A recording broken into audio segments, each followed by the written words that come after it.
सेवा जोहार साथियों, मैं आशीष ककोड़िया सर्व आदिवासी विकास समिति के इस प्लेटफॉर्म पर आपका बहुत बहुत स्वागत करता है। आज आप लोगों से हम यही चर्चा करना चाहेंगे कि आज आदिवासी समाज जो पीड़ित है, शोषित है, इसके पीछे का मूल कारण क्या है। क्योंकि कई जगह हमने देखा है कि आदिवासी समाज बहुत ज़्यादा, कई क्षेत्रों में देखा है तो बहुत ज़्यादा प्रताड़ित है, शोषित है, क्योंकि उसमें एकता नहीं है। अच्छा, अब एकता ना होने का सबसे बड़ा कारण क्या है? इस कारण के लिए हमारी जो समिति है, समिति के जो अन्य सदस्य हैं, उन्होंने कई ट्राइबल एरिया या कहें हम आदिवासी क्षेत्र जहाँ पर आदिवासी बहुत संख्यात्मक रूप में रहते हैं, जिनकी जनसंख्या ज़्यादा है वहाँ पर, तो वहाँ जाकर वहाँ के लोगों से मिला। कुछ ऐसे जगहों पर गए जहाँ पर कई आदिवासी पीड़ित हैं, शोषित हैं, उनके ऊपर अत्याचार हुआ, आज तक वो न्याय के लिए भटक रहे हैं, अभी तक उनको न्याय नहीं मिला। तो इसके पीछे का सबसे मूल कारण हमें तो यही पता चला है कि एकता का न होना।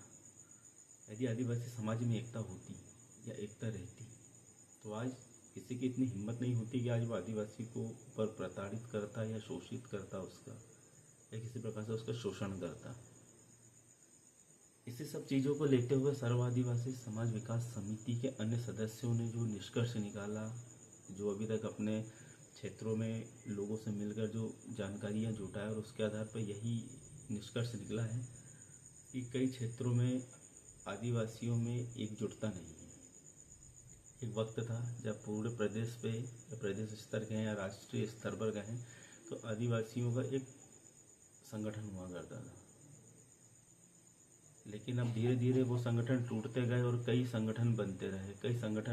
सबकी विचारधारा एक ही है, सबका लक्ष्य एक है, लेकिन सब अलग चल रहे हैं, साथ में नहीं है। कई पार्टियों के नाम पर बढ़ गए हैं, कोई संगठन के नाम पर बढ़ गया है। और संगठन को सबसे ज़्यादा तोड़ने के यदि कोई जिम्मेदार है तो वो है राजनीति।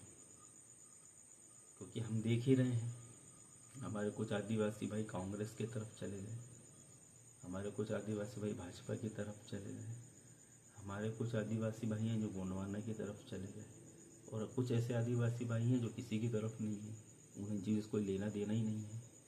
जो सबसे ज़्यादा घातक है,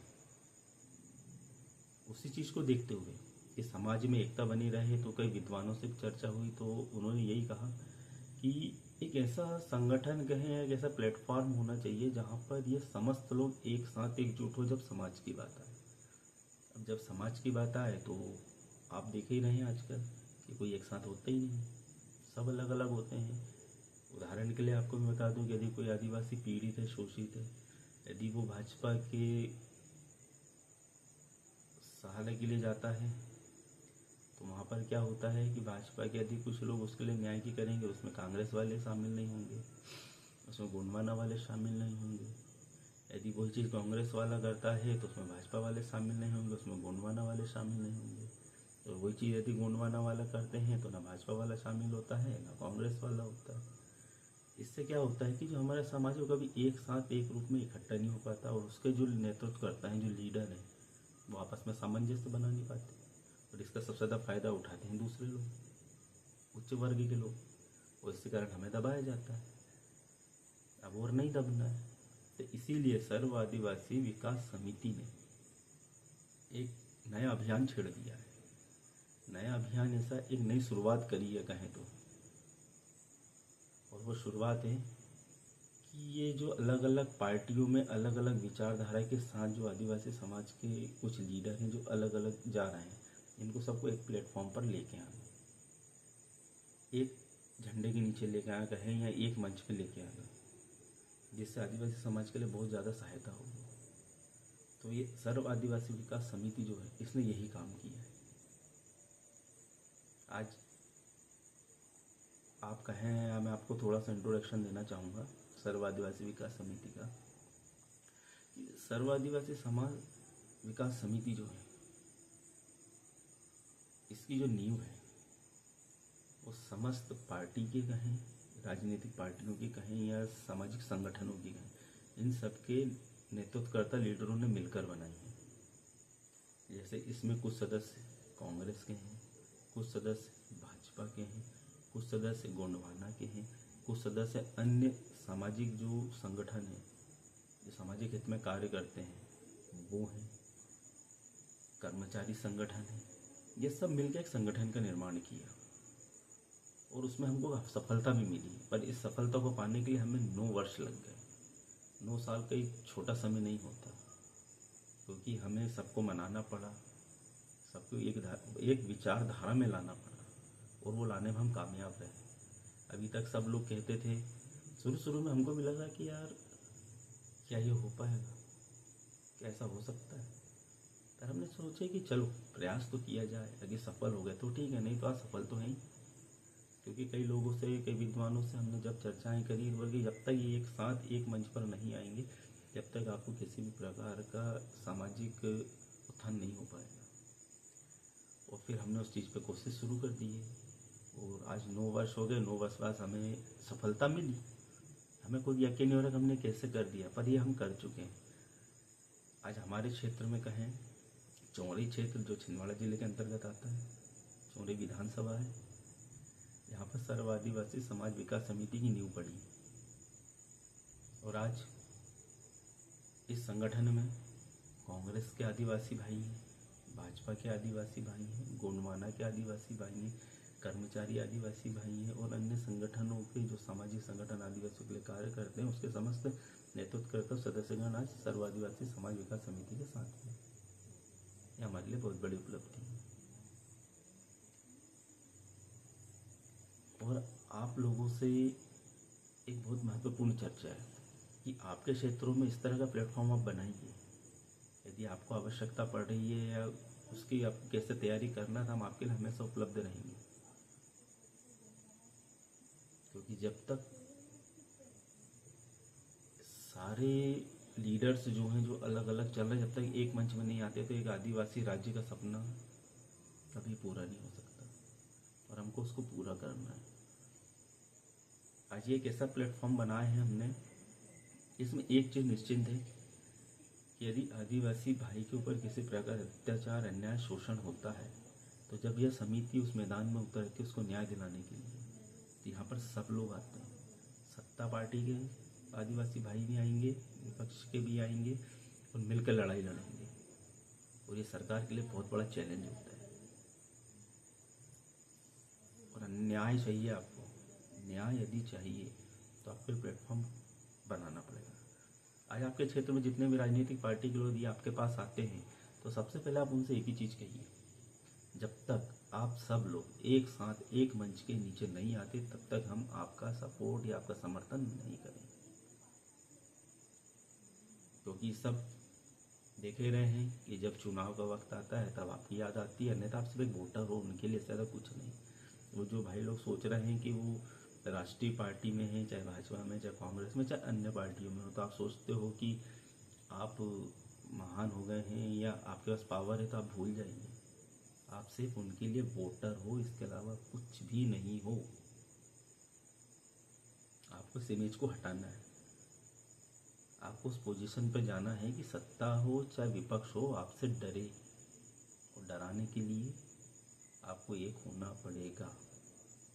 किसी का फायदा उठाया जा रहा है, आदिवासी में एकता नहीं है, इसलिए आज वो शोषित है। और ये इसी तरह चलता रहा तो आगे भी कई शोषण होंगे। ये तो शुरुआत हुई है। तो मर्ज की दवा यही है कि शुरू होते ही उसको ख़त्म कर दो, क्योंकि धीरे धीरे यदि हम उसको सहते रहे तो वो एक दिन बड़ा जख्म बन जाएगी, जिसका कोई इलाज नहीं। इसलिए मैं आप लोगों से यही कहना चाहूँगा कि सब एक होइए, एक मंच के नीचे आइए और अपने अपने क्षेत्रों में सबको एक मंच पे लेके आइए। यदि कोई नहीं आता तो उसका विरोध कर दीजिए।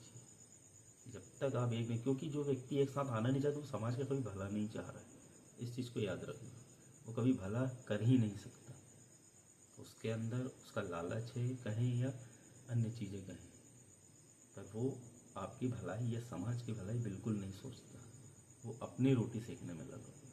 तो ऐसे लोगों से सावधान रहें। और जो समाज का नहीं वो किसी का नहीं, और उनकी सहायता तब करिए जब वो एक मंच पे आए, क्योंकि आप ही उन्हें एक मंच पर लाने पर मजबूर कर सकते हो। कि आज कोई नेता बना है, चाहे कोई संगठन चला रहा है, कोई संगठन चला रहा है, पर ज़रूरत सबको आपकी पड़ेगी। और ये आप अड़ गए कि जब तक आप सब लोग एक साथ एक मंच पर नहीं आते, जब तक हम आपके साथ नहीं हैं, आप स्पष्ट कर दीजिए, क्योंकि आप अपना समय, अपना पैसा क्यों गंवा रहे हो।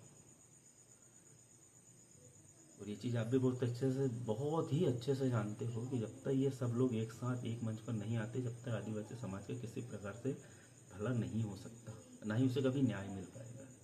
तो जब आप जानते हो तब अगला कदम उठाने की ज़रूरत है आपको। और अगला कदम क्या होगा कि आप सब एक मंच पर आओगे तो हम आपके साथ हैं, और आप ऐसे अलग अलग रहना चाहते हो तो आपको आपका सिस्टम मुबारक हो, हमें कोई लेने देना नहीं उसे, हम ऐसे ही ठीक है। क्योंकि तब भी अत्याचार होगा। आप अलग अलग विचारधारा, ढेर सारे संगठन, कोई इसमें बढ़ गया, कोई इसमें बढ़ गया, दो चार इसमें चल गए, दो चार इसमें चले गए, तो शोषण तब भी होगा, अत्याचार तब भी होगा। तो अपना समय पैसा बर्बाद करके अत्याचार सहने से बेहतर है घर में रहो, अपना काम करो, अपनी जीवन या जो जीवन चल रहा है उसको जियो, यापन करो जैसे कर रहे हो।